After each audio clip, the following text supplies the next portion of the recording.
Bonjour, ici Clément Koulibaly, j'espère que vous allez bien. Aujourd'hui, j'aimerais partager avec vous quelques vérités sur le premier chapitre du livre de l'Apocalypse, quelques informations par-ci par-là. Donc, vous savez, on parle en général de l'Apocalypse de Jean, et tel est le titre dans nos Bibles en général, les Bibles francophones, je dirais. Et il est dit, par contre, plus en détail, révélation, surtout au premier verset, révélation de Jésus-Christ que Dieu lui a donné pour montrer à ses serviteurs ce qui doit arriver bientôt et qu'il a fait connaître par l'envoi de son ange à son serviteur Jean. Vous voyez, donc c'est une révélation et parfois, souvent, en fait, c'est le véritable titre, c'est révélation, donc le fait de révéler quelque chose qui est caché. Et quel est le but de cette révélation? Donc c'est pour montrer à ses serviteurs les choses qui doivent arriver bientôt. Vous savez, on le dit souvent, Jésus arrive bientôt, très bientôt, et quand on lit le livre de l'Apocalypse, on se rend compte à quel point les choses sont réelles, les choses sont authentiques, à quel point est-ce qu'on est pratiquement sur le point de vivre certaines choses ou certaines choses sont en train de se dessiner. Et on a notamment aussi Matthieu 24, Marc, 13 et cetera, vraiment plein de signes qu'on est en train de voir qui attestent, qui prouvent que le Seigneur, notre Seigneur Jésus revient très bientôt.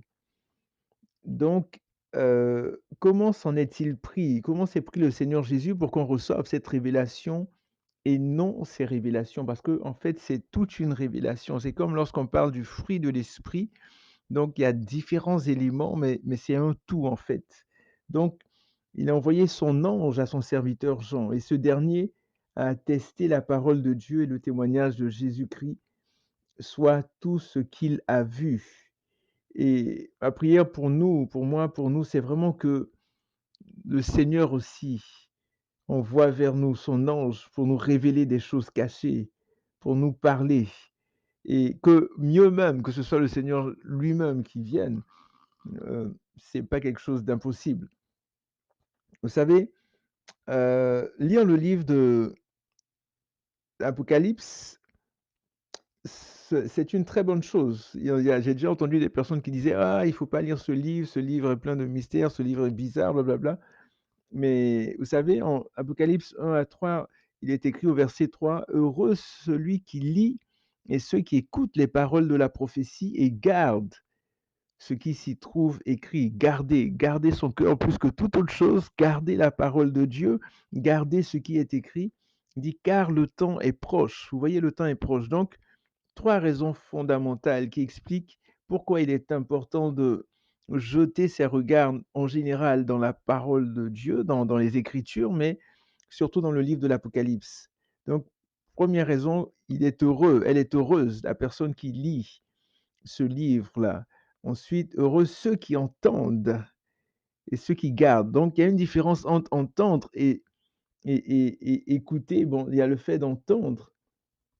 D'autres versions disent heureux ceux qui écoutent les paroles de la prophétie et gardent ce qui s'y trouve. Donc, le fait d'écouter, en fait. Donc, le fait d'entendre, ben, je suis passif, j'entends un bruit, j'entends le klaxon, j'entends, mais je ne suis pas attentif. Mais le fait d'écouter, là, je me rends vraiment disponible, attentif, je fais attention à ce que j'entends. Donc, ici dans ma version, c'est heureux celui qui lit et ceux qui écoutent les paroles de la prophétie. Donc, le fait d'écouter, vraiment d'être attentif, et ceux qui écoutent les paroles de la prophétie et qui gardent ce qui s'y trouve. Donc, le fait de garder, de vraiment le mettre dans notre cœur. Pour quelle raison c'est important de faire cela, d'écouter, de lire et de garder? Car le temps est proche, le temps est proche, le temps est proche. Toi qui m'écoutes, vous qui m'écoutez, quel que soit le moment, l'heure, où vous êtes, le temps est proche. Jésus revient très bientôt. Il est important que nos robes soient blanches, que nos robes soient propres. Il est important que nous marchions dans la vérité, dans la droiture, dans la sanctification. Le temps est vraiment proche. Jésus revient très bientôt. Donc, il semble y avoir un lien entre la proximité du temps, donc de la venue de Jésus et le fait de lire, d'entendre, de garder les paroles de la prophétie. et je suis convaincu qu'ils vont nous encourager.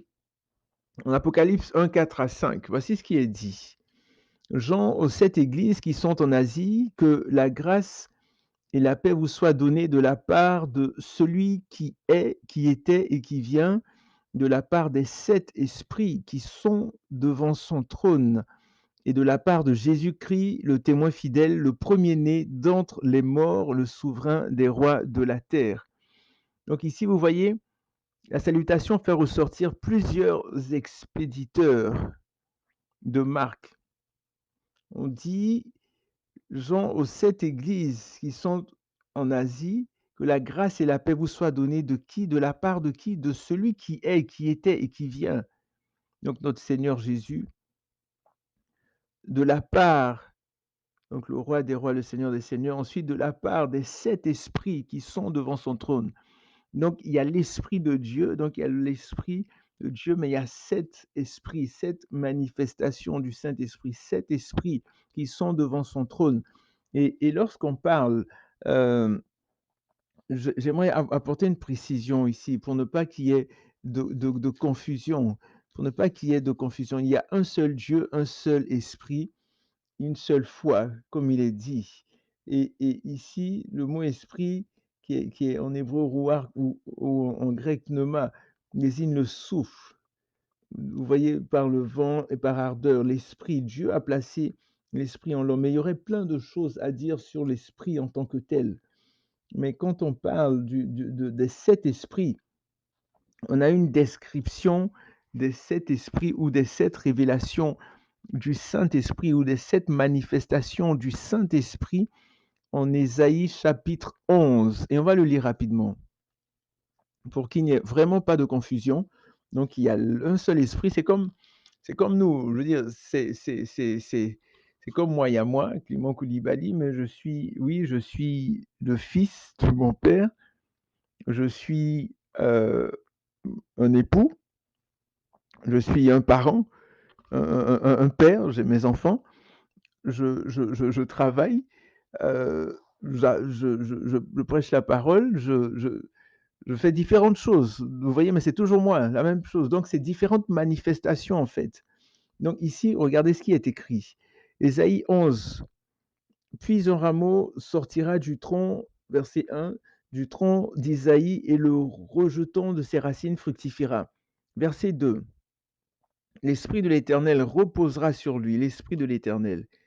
Et là, on dit, l'Esprit de l'Éternel reposera sur lui, esprit de sagesse et d'intelligence, esprit de conseil et de vaillance, esprit de connaissance et de crainte de l'Éternel. Vous voyez, donc on parle de cet esprit ici. On a l'Esprit de l'Éternel, on a l'esprit de sagesse, l'esprit d'intelligence, l'esprit de conseil, l'esprit de vaillance, l'esprit de connaissance, l'esprit de crainte de l'Éternel. On a besoin de toutes ces manifestations-là du Saint-Esprit dans nos vies. On a besoin de sagesse. On voit par exemple dans le livre des Proverbes à quel point on parle de la sagesse, de l'importance de la sagesse. Je pense dans Proverbe 9, la sagesse qui est personnifiée.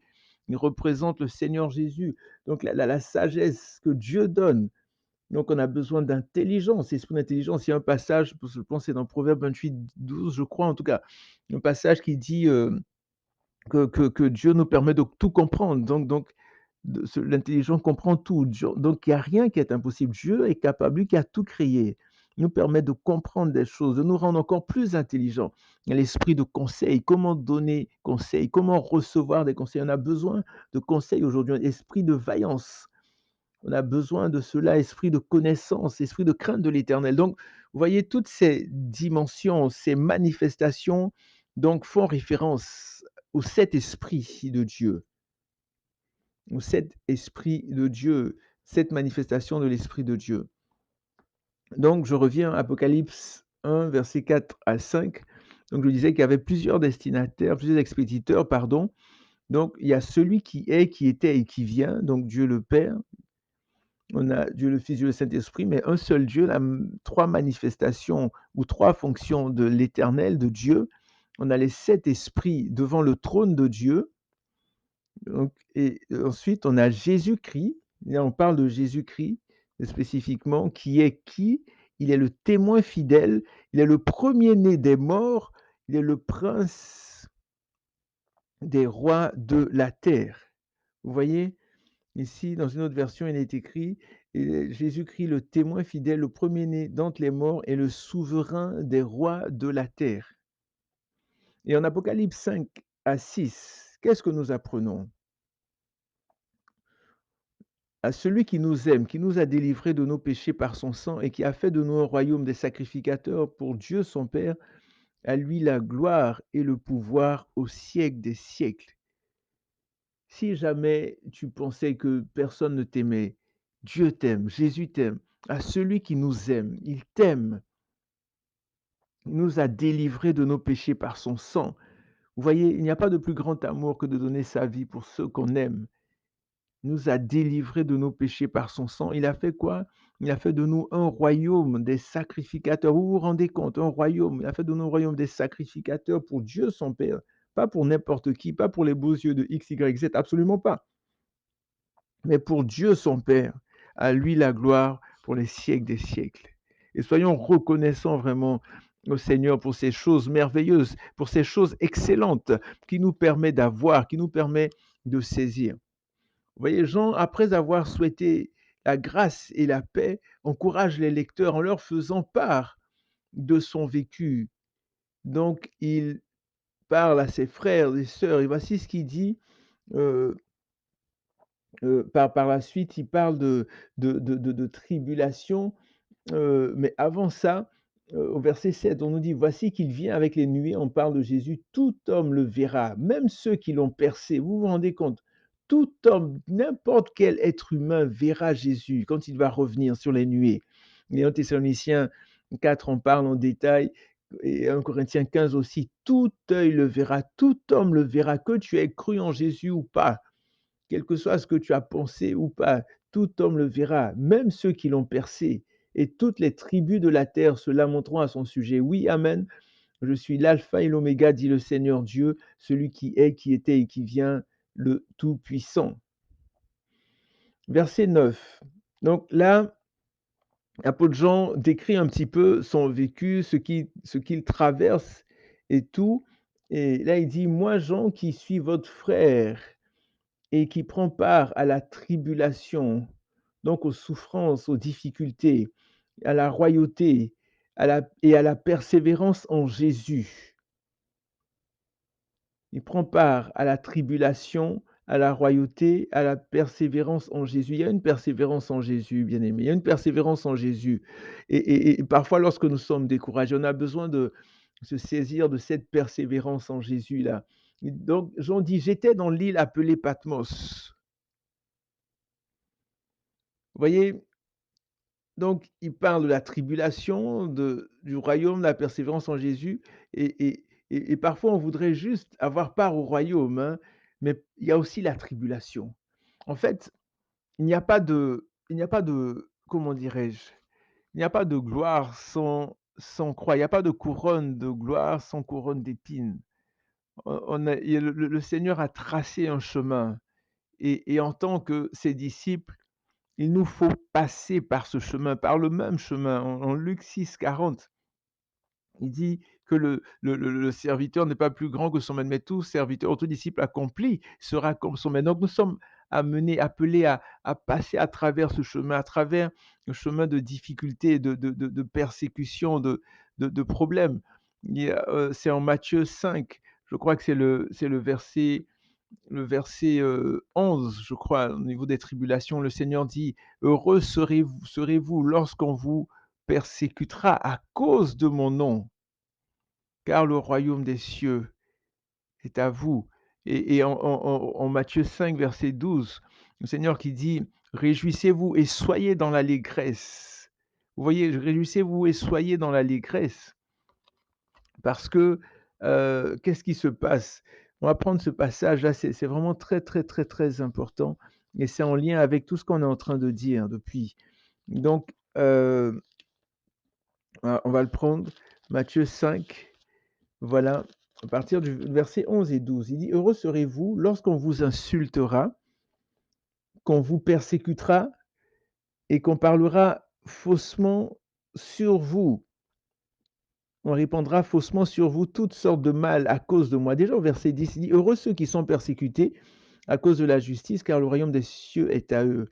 Donc la justice, la droiture, de faire ce que le Seigneur attend de nous, de faire de bonnes choses. Verset 11, heureux serez-vous lorsqu'on vous insultera, qu'on vous persécutera et qu'on répandra faussement sur vous toutes sortes de mal à cause de moi. Heureux serez-vous. Makarios, heureux serez-vous. Verset 12, réjouissez-vous et soyez dans l'allégresse. Pour quelle raison? Parce que votre récompense sera grande dans les cieux. Vous vous rendez compte? Pas sur la terre, mais dans les cieux. Il y a une récompense. Il y a des récompenses. Est-ce que nous les aurons ou pas? Il dit, réjouissez-vous et soyez dans l'allégresse, car parce que votre récompense sera grande dans les cieux, car c'est ainsi qu'on a persécuté les prophètes qui vous ont précédés et sont dans la gloire aujourd'hui. Heureux serez-vous. Donc là, on voit Jean qui dit: «Oui, je suis votre frère, je prends part à la tribulation, à la royauté et à la persévérance en Jésus». À la tribulation, à la royauté et à la persévérance en Jésus. Et lorsqu'on parle de tribulation, concrètement, de quoi s'agit-il? En fait, la traduction, c'est la traduction d'un mot grec qui vient d'une racine qui signifie presser, resserrer, opprimer. Il s'agit des afflictions, des détresses qui peuvent atteindre les hommes, entre autres les croyants. Et c'est ça la tribulation. Dans ce monde, parfois sous une forme particulièrement grave. Et souvent, pardon, souvent on va dire, ben écoutez, je ne, viens à Jésus, tu seras sauvé. Oui, bien sûr, tu seras sauvé. Oui, si tu viens sincèrement, mais viens à Jésus, tu n'auras plus de problèmes, tu n'auras plus de difficultés. Non, non, non, non, non, ça c'est un faux évangile. Viens à Jésus, ben c'est là que justement Jésus lui-même a dit: «Si quelqu'un veut venir après moi, qu'il renonce à lui-même, qu'il se charge de sa croix et qu'il me suive». Et la croix sert à quoi? La croix, ben, c'est pour aller mourir. C'est pas pour aller faire la fête, c'est pas pour, aller danser ou quoi que ce soit. Non, c'est pour être prêt, c'est pour aller mourir. Et on voit en Romains 12, verset 1, l'apôtre Paul qui pouvait dire, «Je vous exhorte donc frères, par les compassions de Dieu, à offrir vos corps comme un sacrifice vivant, saint et agréable à Dieu, ce qui sera de votre part un culte raisonnable». Donc on va pour mourir, on va pour mourir. J'ai déjà entendu quelqu'un qui disait: «Ah ben, Jésus est déjà mort à la croix, donc on n'a pas besoin de mourir». Mais c'est du n'importe quoi. Donc faisons attention, vraiment fixons nos regards dans la parole et n'inventons pas des choses et tout, même de chrétiens ou de croyants ou quoi que ce soit, mais vraiment fixons nos regards et soyons affermis dans la parole de Dieu. Recherchons Christ, les Écritures, que le Saint-Esprit ouvre nos yeux spirituels, notre compréhension, qu'il illumine les yeux de nos cœurs, afin que nous comprenions l'espérance à laquelle il nous appelle, afin que nous comprenions et que nous connaissions encore plus le Seigneur. Vous voyez, Paul qui dit à la tribulation, oui, je prends part à la tribulation, à la royauté, bien sûr, et à la persévérance en Jésus. La royauté, parce qu'il a fait de nous un royaume de sacrificateurs, et à la persévérance en Jésus. Par rapport à la persévérance, j'aimerais partager quelque chose. En Romains 15, verset 4, il est dit ceci, Romains 15, vous savez, la persévérance, comment persévérer? Persévérez, percez et vous verrez. On a besoin de persévérer, de continuer à percer.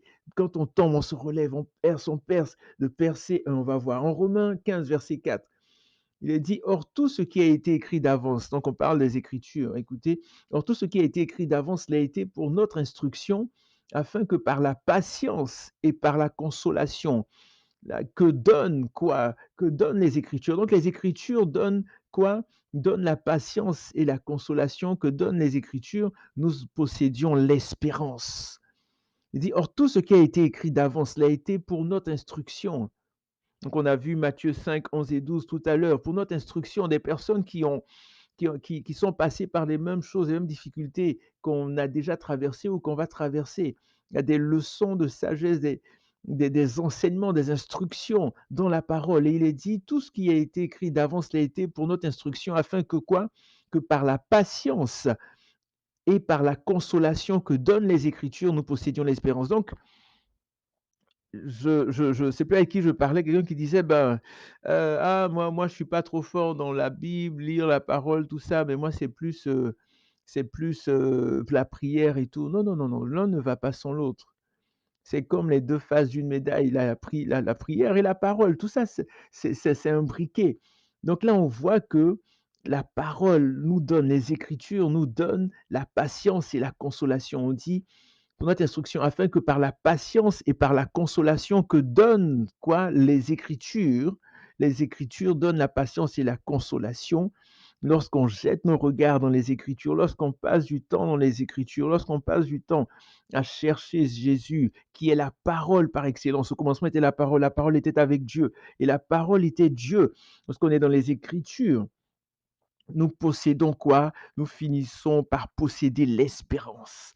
L'espérance face aux problèmes, face aux difficultés, face aux tribulations. L'espérance, l'espérance, l'espérance. Et l'apôtre Jean continue ici au verset 9, il dit: «J'étais où? J'étais dans l'île appelée Patmos, à cause de la parole de Dieu et du témoignage de Jésus. J'étais dans l'île appelée Patmos». Donc cette île était à peu près environ 70 kilomètres d'Éphèse, donc c'est une des églises aussi, un des endroits où l'apôtre a été, l'apôtre Paul aussi et puis, dans la lettre auss de cette église, ben, la 1 église, c'est celle d'Éphèse. Mais Patmos, parlons un peu. D'abord, Jean dit qu'il était à Patmos pour 2 raisons bien spécifiques: la parole de Dieu et le témoignage de Jésus. La parole de Dieu. Il proclamait la parole de Dieu. Que nous soyons des proclamateurs, que nous puissions proclamer la parole de Dieu et toujours, toujours, toujours rendre témoignage de Jésus. Vraiment, demandons au Saint-Esprit vraiment le courage, l'ardeur, la force de témoigner de Jésus, de parler de Jésus. Quelqu'un est malade, quelqu'un vit quelque chose, peu importe. Là, on parle actuellement, c'est Halloween et tout. Profitons-en pour parler de Jésus, de dire non, comme on le dit parfois à nos enfants, il y a différentes personnes. Non, non, nous, on ne fête pas l'Halloween, on ne fête pas la mort, on fête la vie, le prince de la vie qui est Jésus. Et il dit en passant, il dit qu'il était à Patmos. Patmos qui signifie mon meurtre ou mortel ou fascinant. Vous comprenez? Patmos, c'est une signification assez particulière. Patmos, l'île de Patmos, c'est vraiment particulier. Un endroit, si vous regardez, si vous cherchez, c'est un endroit entouré d'eau, un endroit où, c'était pas évident de s'y rendre, c'était pas évident de s'y échapper. C'était pas évident du tout, du tout, du tout. Et là, on voit, Patmos et je vais le confirmer avec vous, voilà, il dit: «J'étais dans l'île appelée Patmos». Patmos qui veut dire quoi? Mortel, fascinant, une île rude et nue dans la mer Égée, à 70 kilomètres d'Éphèse. Vous voyez l'île de Patmos. C'est pas une invention, c'est vraiment un endroit qui a existé. C'est vraiment là qu'était l'apôtre. Et on voit la colline et on voit l'eau et tout autour et c'était pas évident de s'y échapper. Autrement dit, on ne va pas à Patmos pour des vacances, mais pour y mourir. Et c'est quand on est sur le chemin de notre mort, c'est quand on pense que tout est fini, ce qui est extraordinaire, ce qui est merveilleux, c'est à ce moment-là que le Seigneur vient nous révéler des choses extraordinaires. Vous voyez, quand on est totalement dépouillé, quand on n'est plus dans le «je me moi», le «qu'en dira-t-on», le fait de vouloir prouver des choses ou quoi que ce soit. On est complètement dépouillé, on est complètement dépendant du Seigneur et comme un peu comme l'apôtre Jean ici. Il continuait à chercher le Seigneur et continuer à prier, continuer à s'attendre au Seigneur et dans cette île, il ne savait pas quand il allait mourir, mais voilà ce qui s'est passé. Le Seigneur est venu le voir. Un ange est venu le voir, il est venu pour lui révéler des choses extraordinaires. Vous savez, comme je l'ai dit, il faut mourir à des choses de la terre, aux choses de la terre. Prions, demandons au Saint-Esprit, demandons au Seigneur vraiment de nous épurer, vraiment qu'on puisse mourir à nous-mêmes. C'est vraiment important. Il faut à tout prix, à tout prix, à tout prix, que tout ce qui prend la place du Seigneur, tout ce qui vient nous distraire, tout ce qui vient nous éloigner de lui prenne le bord, que tout cela disparaisse, afin qu'on soit concentré sur le Seigneur. Oh oui, papa, Seigneur, que nous soyons concentrés sur toi dans le nom de Jésus. Oui, peu importe le prix, peu importe le prix, peu importe le prix, que ce soit toi ou rien, que ce soit Jésus ou rien, le Seigneur nous aide à payer le prix. Après ça, il nous parle de sa vision extraordinaire. Une vision extraordinaire qu'on va lire rapidement. Euh, il dit, je fus ravi en esprit au jour du Seigneur. Et j'entendis au jour du Seigneur, ça veut dire qu'il y avait un jour particulier qui était réservé au Seigneur. Et certains vont parler du samedi, du dimanche, je ne veux pas rentrer dans ce détail-là, mais il y avait un jour particulier, le jour du Seigneur. Et qu'est-ce qui s'est passé? Il savait que c'était le jour du Seigneur, c'était un jour spécifique. Et le jour du Seigneur, il dit, j'entendis derrière moi une voix forte comme le son d'une trompette qui disait, ce que tu vois, écris-le dans un livre et envoie-le aux 7 églises. J'ouvre une petite parenthèse et prenons l'habitude d'écrire des choses. Prenons l'habitude, on parle de journaling et tout, d'écrire des choses de notre journée. Vous savez, c'est thérapeutique d'écrire. C'est vraiment thérapeutique. Ça aide, ça soigne d'une certaine façon. Ce n'est pas pour rien que ça a été inventé, que Dieu a permis, ça a été découvert, pardon, parce que Dieu a tout créé et puis on ne fait que découvrir. L'homme découvre une île, l'homme découvre ceci, l'homme découvre cela, mais Dieu a absolument tout créé. Et avant même qu'on existe ou quoi que ce soit, il y avait des rouleaux au ciel, il y avait des choses qui étaient écrites. Il y a le livre de vie, etc. Prenons l'habitude d'écrire. Et là, l'ange dit écrit, parce que c'est quelque chose d'important. Ça va être lu. Combien de siècles après, ça va être lu. C'est important, il faut écrire. Prenons l'habitude d'écrire. La dernière fois, je regardais, on parlait d'un certain Marc Aurèle qui écrivait des choses, et puis je pense que c'est des stoïciens, ça aide certaines personnes, soit ça permet de voir une certaine chose de la vie, mais apparemment, il n'écrivait pas pour que ce soit publié ou quoi que ce soit, mais ça a touché des gens.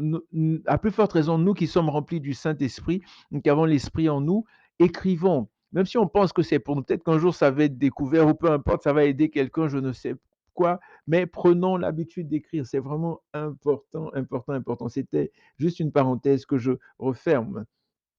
Donc il dit, je fus ravi en esprit. Voilà, je fus ravi en esprit au verset 10, au jour du Seigneur, et j'entendis derrière moi une voix forte comme le son d'une trompette. Alléluia.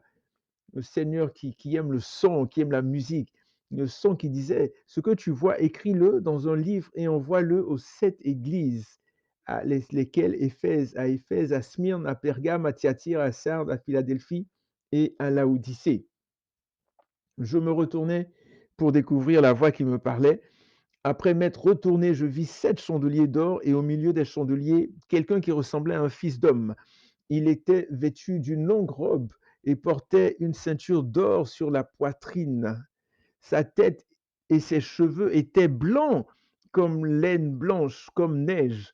Ses yeux étaient comme une flamme de feu, ses pieds étaient comme du bronze qui semblait rougi au four, et sa voix était comme la voix des grandes eaux. Alléluia. Il avait dans sa main droite 7 étoiles. De sa bouche sortait une épée aiguë à 2 tranchants, et son visage était comme le soleil lorsqu'il brille dans sa force. Verset 17. Quand je le vis, je tombai à ses pieds comme mort. Il posa sa main, c'est un peu comme dans le livre de Daniel, c'est Daniel qui est tombé. Des fois, il y a des choses qui se passent dans nos vies où le Saint-Esprit vient et te saisit et tu tombes. Il n'y a pas une histoire de faire semblant ou quoi que ce soit, sortant de ces choses-là. Mais le Saint-Esprit vient et te saisit. Et il y a des visions que tu vois, des choses qui se passent. Voici une preuve ici, tu tombes. Tu peux pas tenir parce que la gloire de Dieu est là. Elle agit. Donc il dit, je tombais et à ses pieds comme mort. Il posa sur moi sa main droite en disant, sois sans crainte. Moi, je suis le premier et le dernier, le vivant. J'étais mort et me voici vivant au siècle des siècles. Je tiens les clés de la mort et du séjour des morts. Écris donc ce que tu as vu, ce qui est et ce qui va se produire ensuite. Quant au mystère des 7 étoiles que tu as vues dans ma main droite et aux 7 chandeliers d'or Les 7 étoiles sont les anges des 7 églises et les 7 chandeliers sont les 7 églises. Donc Dieu donne même la révélation que le oui, Dieu donne la révélation, les 7 étoiles, les 7 chandeliers, tout ça et c'est vraiment extraordinaire. Le Seigneur Jésus qui vient, il ne vient pas comme un voleur ou un voyou ou quoi que ce soit, il décline son identité. Il décline son identité. D'abord, on voit comment il est, un fils d'homme vêtu d'une longue robe, sur sa poitrine, ceinture dorée, une ceinture en or, les cheveux et sa tête sont blancs comme de la laine, blanche comme de la neige, ses yeux comme une flamme de feu, ses pieds sont semblables à de l'airain. Alors donc comme si l'homme avait été embrasé dans une fournaise et sa voix est comme le bruit des grandes eaux, vous imaginez? Toutes les vagues et tout ça, une voix puissante. Dans sa main droite, 7 étoiles qui s'y trouvaient et de sa bouche sortait une épée aiguë à 2 tranchants. Vous vous imaginez le spectacle? De sa bouche, la parole de Dieu qui est une épée à 2 tranchants qui coupe, il coupe. Hébreux 4 verset 12, il coupe. Parce qu'elle a entre la jointure et la moelle, c'est ça et c'est important vraiment, encore une fois, d'être dans la parole de Dieu et le visage qui brillait comme le soleil et vous voyez à la vue d'une telle révélation, donc effectivement, il tombe comme mort, comme on disait et ici, le Seigneur est tellement plein de bonté, plein d'amour, il posa sa main droite sur Jean. Donc en fait, il a dû déposer ces 7 étoiles non, parce qu'au verset 16, on nous dit: «Il avait dans sa main droite 7 étoiles». Vous voyez? Et au verset 17, il dit: «Quand je le vis, je tombai à ses pieds comme mort. Il posa sur moi sa main droite». La main droite, c'est pas la main gauche, c'est la main droite. Il a dû mettre les 7 étoiles dans sa main gauche, je ne sais pas, mais il a touché avec sa main droite, sa droite triomphante.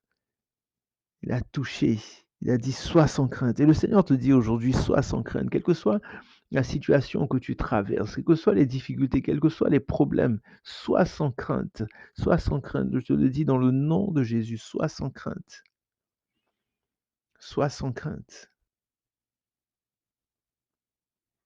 Vous voyez les marques d'amour, les marques d'affection, le prix que Jésus a payé pour nous et c'est extraordinaire vraiment que nous lui soumettions nos vies. Je veux vraiment vous encourager en terminant à lui soumettre votre vie, à vraiment à recevoir et à soumettre votre vie, recevoir Jésus dans votre cœur. À ceux qui l'ont reçu, il a donné le pouvoir de devenir enfant de Dieu, que vous deveniez véritablement enfant de Dieu, pas une simple créature de Dieu, mais que vous soyez son enfant, en disant: «Seigneur Jésus, je reconnais que je suis pécheur. Je reconnais que jusqu'à présent, j'ai vécu n'importe comment, comme je le voulais. Mais je m'abandonne à toi, je te soumets ma vie, je te reçois, oui, comme mon Seigneur et Sauveur personnel. Merci de faire de moi ton enfant, merci de me remplir de ton esprit. Et comme par la suite Pierre pouvait le dire, lorsque vous allez faire ça, vous serez sauvés, il dit que vous soyez sauvés et que vous soyez baptisés, ou que vous puissiez être baptisés. C'est important vraiment de marcher dans les traces de Jésus, de ce qu'il nous a demandé. Lorsque les gens ont demandé à Pierre ce qu'il devait faire, il a dit qu'ils étaient, on nous dit qu'ils avaient le cœur vivement touché. Ils ont dit: «Mais que devons-nous faire? Que devons-nous faire le jour de la Pentecôte?» Et voici ce que Pierre a répondu. Il dit: «Repentez-vous». Donc je reconnais que je suis pécheur, je reconnais que Jésus est mort pour moi à la croix, je reconnais mes voies, que j'ai fait du mal, j'ai fait du tort et cetera, j'ai eu de mauvaises pensées. Il dit: «Repentez-vous et que chacun de vous soit baptisé au nom de Jésus-Christ», le baptême de Jésus, que chacun de vous soit baptisé, donc un baptême par immersion. Vous entrez dans l'eau, c'est ce baptême qui signifie la mort en Jésus, la mort et vous ressuscitez en Jésus-Christ. Donc vous mourrez et vous ressuscitez en Jésus. Il dit pour le pardon de vos péchés et vous recevrez le don du Saint-Esprit. Repentez-vous et que chacun de vous soit baptisé au nom de Jésus-Christ pour le pardon de vos péchés et vous recevrez le don du Saint-Esprit. Donc je vous le souhaite de tout cœur. Vraiment, je vous le souhaite, je vous demande vraiment de recevoir Jésus parce que vous savez, ce n'est pas compliqué. Tout le monde connaît Jean 3,16 ou la plupart, car Dieu a tant aimé le monde qu'il a donné son Fils unique afin que quiconque croit en lui ne périsse point, mais qu'il ait la vie éternelle. Oui, c'est vrai, mais est-ce qu'on connaît Jean 3,18, Jean 3,17, Jean 3,18, Jean 3,17 qui dit, oui, Dieu, en effet, n'a pas envoyé son Fils dans le monde pour juger le monde, mais pour que le monde soit sauvé par lui. Verset 18, celui qui croit en lui n'est pas jugé, mais celui qui ne croit pas est déjà jugé, parce qu'il n'a pas cru au nom du Fils unique de Dieu. Vous voyez, on a besoin de croire. On est déjà jugé si on ne croit pas. C'est comme lorsqu'on passe un examen, on a un examen qui va dire si on a bien étudié ou pas. Et c'est un peu la même chose. 1 Jean 5, 13, 11, 12, 13. Et celui qui a le Fils a la vie, celui qui n'a pas le Fils de Dieu n'a pas la vie éternelle, mais il est à l'enfer éternel. Pour toute l'éternité, non. Recevons Jésus dans nos cœurs. Soumettons-nous à lui. Portez-vous bien, que Dieu vous garde, que Dieu vous bénisse et surtout n'oubliez pas que Jésus revient très bientôt. À la prochaine.